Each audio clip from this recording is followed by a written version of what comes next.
I have had enough of John Cena, and I think everyone else. Is there anyone, seriously, I'm asking you straight right now, has anyone listening to this programme right now not had enough of John Cena? Seriously, I mean, the guy just needs to disappear. As I said last week, you've got The Rock, who went away for all those years, came back, and is a big deal. He's bringing in huge ratings for the company. And John Cena, in my opinion, could quite easily do the same. Go away, do some movies, come back, and make an impact the way that The Rock has. Because in my opinion, I'm gonna give John Cena some real credit now.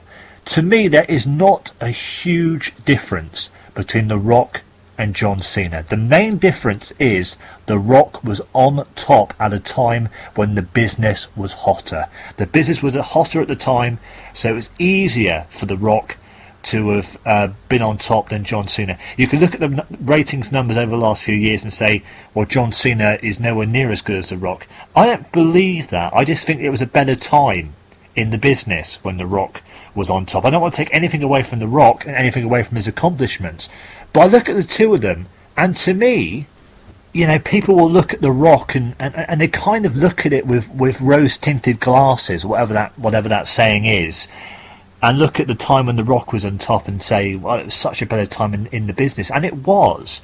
But it wasn't down to just The Rock. You had Steve Austin, you had Triple H, you had The Undertaker, you had Mick Foley, you had Kurt Angle, Chris Jericho, you had this entire roster of guys, and it was just a stronger period in the business. Right now, who have you got? You've got a lot of talent, but as I keep saying, none of them are elevated enough to make the product as great as it can be. You've got John Cena, you've got CM Punk. Really, who else have you got? Randy Orton? Sheamus? I mean, most of the guys haven't been pushed correctly. So, in a way, John Cena is not to blame for the business taking a downward turn. You could look at it and go, well, John Cena's been on top all this time. He hasn't really affected the business that much.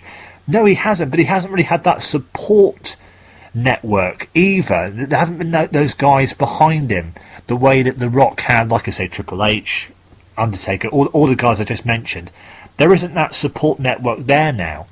So that's why they have to rely on bringing in The Rock, bringing in, you know, Undertaker has to come back each year, Triple H has to come back and get involved at WrestleMania, Jericho, because they can't build a WrestleMania card with the talent roster they currently have.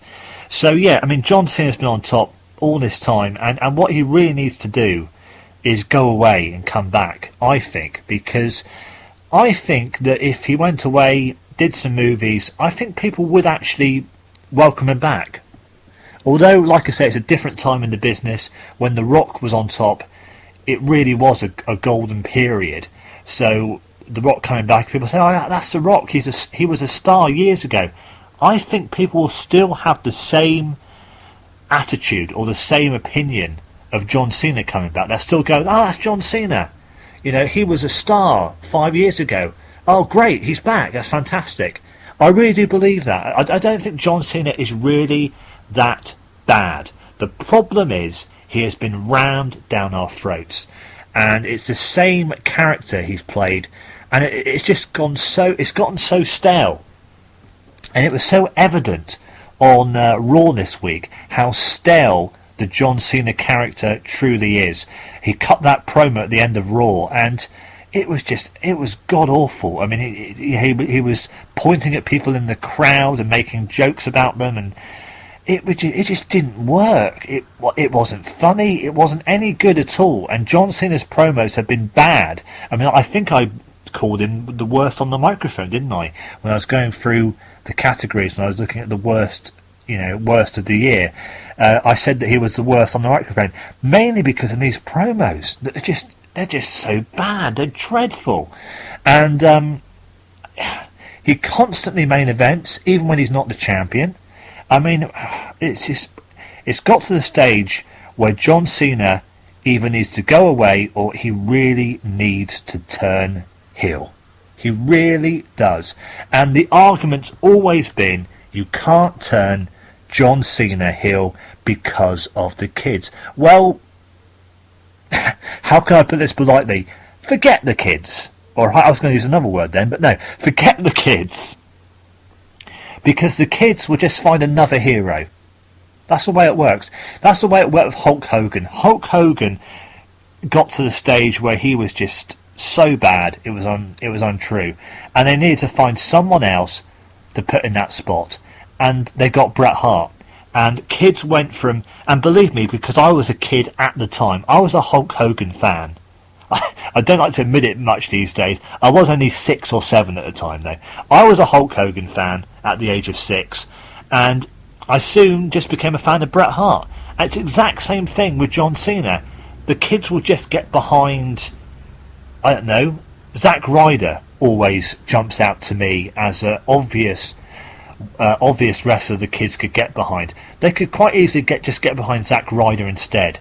Or, like I say, he really needs to disappear because it cannot continue. I'm going to come on to my Royal Rumble predictions a little bit later on. But actually, no, I'll say it now. I think John Cena is going to win the Royal Rumble. I think he's going to go on to WrestleMania. He's going to defeat The Rock.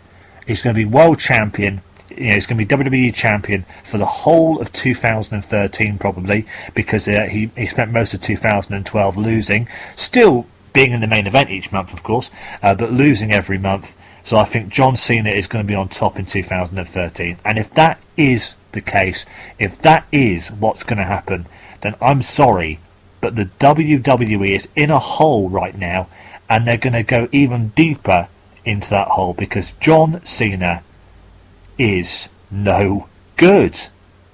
He really isn't. You can't continually push the guy as the face of the company.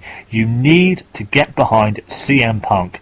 CM Punk should have been your top babyface with John Cena as your top heel. If you had reversed those roles, like when CM Punk came back and the two of them stood in the ring and they held up the titles, didn't they? Because CM Punk was champion, he left, he came back as the champion, and John Cena had just won the championship. And they were both stood in the ring, both held the titles up, and there was a clear difference between the ovation that John Cena got, and he got a slight ovation, compared to CM Punk, who got a much bigger ovation, and particularly among John Cena's so-called demographic of fans. The kids and the females, who were pretty much John Cena's fan base, even they were more behind CM Punk than John Cena. And that was the moment where they should have gone, okay, yeah, CM Punk is the face of the WWE. John Cena, let's turn him heel. John Cena versus CM Punk. CM Punk as the babyface. John Cena as the heel. That's the way to go. They didn't do that, and we had another year in 2012 of John Cena playing this character that he's portrayed for the last 5 years or more. To me, the best moment of John Cena's career in the last God knows how long was when he cut that promo on The Rock as the old rapper. When he used to come out and had the Thugonomics theme tune and came out and did the rap. That to me was John Cena's best work in years, because he was finally playing that old character, which was actually quite good. I used to like John Cena when he was playing the rapper, basic Thugonomics and all that. That was fine. But ever since then, since he turned babyface and stopped doing the rapping, his career has just gone downhill. And it doesn't help that he never loses. John Cena never loses a match. I can count on one hand the number of occasions where he's lost clean. Lost clean to The Rock at WrestleMania last year. Lost clean to Sheamus when Sheamus won the title for the first time. And I suppose he kind of lost clean to CM Punk at the Money in the Bank. But most of the time, people have to really almost kill the guy before he loses, and even when they completely annihilate him, in the case of Brock Lesnar, he still comes back and wins the match. And I'm not blaming John Cena for that. It's not John Cena's fault. He doesn't decide who's going to win and lose matches. It's the fault of the creative team, who continually think that John Cena is God. Super Cena, as I like to dub him. He can't lose a match because he's John Cena.